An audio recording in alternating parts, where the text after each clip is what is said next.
Vision ન્યૂઝમાં આપનું સ્વાગત છે। વડોદરા શહેરને ₹957 કરોડના વિકાસ કામોની સોગાત આપતા મુખ્યમંત્રી ભૂપેન્દ્ર પટેલ, રાજ્યમંત્રી મનીષાબેન વકીલની પ્રેરક ઉપસ્થિતિ રહી।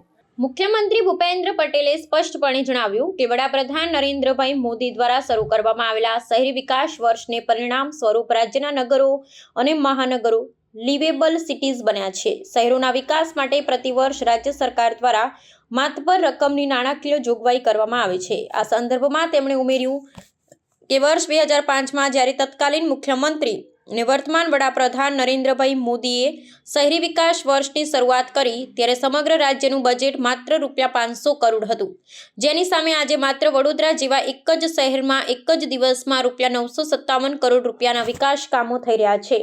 આ વિકાસની મજબૂતી દર્શાવે છે અને ગુજરાત વિકસિત ગુજરાતથી વિકસિત ભારતના સંકલ્પને પૂર્ણ કરવા મક્કમતાથી આગળ વધી રહ્યું છે। મુખ્યમંત્રીએ વડોદરા મહાનગરપાલિકાના ₹957 કરોડના વિવિધ વિકાસ કામોનું ખાતમુહૂર્ત તથા લોકાર્પણ કર્યું હતું।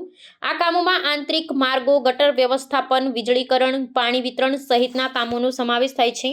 મુખ્યમંત્રી ભૂપેન્દ્ર પટેલે રાજ્યમંત્રી દર્શનાબેન વાઘેલા અને મનીષાબેન વકીલની ઉપસ્થિતિમાં મહાનગરપાલિકા દ્વારા નવા ખરીદાયેલ વાહનોને લીલી ઝંડી આપી પ્રસ્થાન કરાવ્યું હતું। મુખ્યમંત્રીએ જણાવ્યું હતું કે ગુજરાત આજે સમગ્ર દેશમાં નાણાકીય વ્યવસ્થાપનમાં પ્રથમ ક્રમે છે। શહેરી વિકાસ માટેની કટિબદ્ધતાના ભાગરૂપે આ વર્ષે શહેરી વિકાસ બજેટ ₹24,000 કરોડથી વધારીને ₹30,000 કરોડ કરવામાં આવ્યું છે। તેમણે ગુણવત્તાસભર કામ કરવા પર ભાર મૂકતા કહ્યું હતું કે સરકાર પાસે બજેટની કોઈ કમી નથી, બસ પ્રજાની સુખાકારી માટે શ્રેષ્ઠ આયોજન અને અમલીકરણ જરૂરી છે। મુખ્યમંત્રીએ છેવાડાના માનવી અને આદિવાસી વિસ્તારોમાં આવેલા પરિવર્તનનો ઉલ્લેખ કરતા જણાવ્યું હતું કે વડાપ્રધાનના વિઝનને કારણે આજે આદિવાસી વિસ્તારોમાં શિક્ષણ અને આરોગ્યની ઉત્તમ સુવિધા ઉપલબ્ધ થઈ છે। જે વિસ્તારોમાં અગાઉ વિજ્ઞાન પ્રવાહની કોલેજો ન હતી ત્યાં આજે 11 જેટલી મેડિકલ કોલેજો કાર્યરત છે।